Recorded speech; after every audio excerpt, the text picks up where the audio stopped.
This is Oscar Bevis for the Stomping Ground, powered by Wow Hydrate and available on DAZN. Chantelle, congratulations, a win on your Queensberry and TNT debut, although there would have been a couple of jitters when you heard pretty ridiculous, if I can be honest, scorecard of 95-95, but you look good and you won, so overall really happy. Yeah, I'm really happy, and it's good to be back as well. When you're on fight, you always say, no, I feel great, I've got no pressure, this and that, but I was kind of trying to cover up the pressure because there was pressure on me tonight. I knew that I had to make a statement, had to put on a good show for TNT and try and impress George and Queensberry, because obviously it was my debut, so there was pressure that I was trying to push to the back of my mind, but I feel like I've done a good job and put on a good performance, and massive respect to my opponent. She was tough, she was taking big shots, and do you know what, I had fun in there and it was a great fight, and I literally loved every second, so it's all good.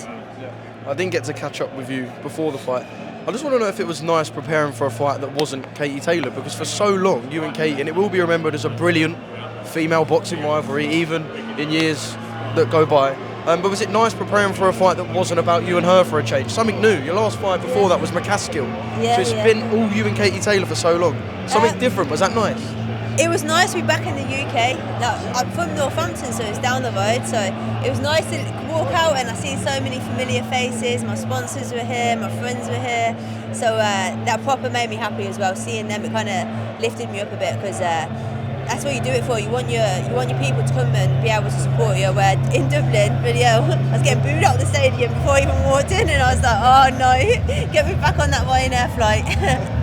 Not many times you can enter as an undisputed champ and end up getting booed your way to the ring. Your first fight with Grant Smith and team as well, just in terms of the choice that you had to make with leaving and perhaps changing you a little bit as a fighter, it must have been a really difficult one, because when you've had the success you had, you don't want someone that's going to completely flip you and buy a new Chantelle Cameron, just perhaps a little bit of tinkering. So a really hard choice to select the trainer, but I guess you believe you've done right in Grant. Do you know what, it wasn't, and it was quite easy, because I always watched Dalton, Junaid, and lads they have in the gym, and I love their style, and I've heard things about Grant. I met Grant a couple of shows before, and he's always been very nice to me, like come up to me, speak, and just a gentleman. So when you're a fan of box he has in his stable, it's quite an easy option for me. I thought, do you know what, he obviously is a nice guy, he's got great boxers, and it was just one of them where it ticked all my boxes. It's going to be brilliant seeing you two continue this journey, of course. Your mission to show again that you're the best 140 pounder in the world and collect all them belts? Yeah, I just want to be busy now. I want to keep my momentum. I think I'm hoping to be out in October, November, so that's the plan, and put on another good performance and keep making statements until I get the shot at the world title again. Are you aware of what's going to go on with the world title belts? No, it could be a messy few months, couldn't it? Maybe, but I think I'll sit down with my manager and sit down with George Warren and see what's next. But I've got massive faith that Queensberry are going to be on the sanctioning body's toes to get me the shot. Yeah, it's the least you deserve. Is a Katie Taylor rematch still something that interests you though? Because you know it's a question you're going to get asked by everyone all the time. I would love the trilogy. Obviously, it's one apiece. She beat me in the last fight, and I feel like I'm better now. I feel like I've improved.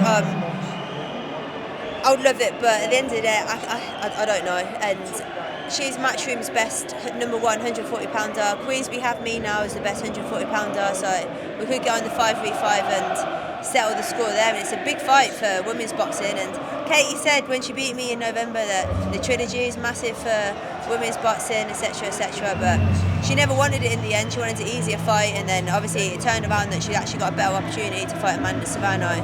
But that was before she refused me, so we'll see what happens. Eddie, Frank, get talking. I like it. You two on the 5v5, the trilogy.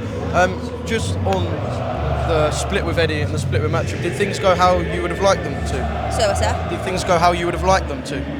Yeah, it was actually fine. It was very amicable, and a lot can be made after a split, as if everyone just kind of falls out and there's loads of hatred, but it wasn't like that. I still go to Matchroom shows and stuff, and Frank messaged my manager saying, better luck to Chantelle tonight. So yeah, there's no bad feeling, but everyone likes to paint that picture that there's bad feeling, blah blah. But you know, they're doing great for my career, and I did get the Katie fights, and I got money in my bank and set me up for my future. So there's no bad feeling, but I am in a better place now with Queensberry, and like I said, Katie Taylor's their best female boxer, and Queensberry, I'm going to be their best female boxer, so it made sense for me.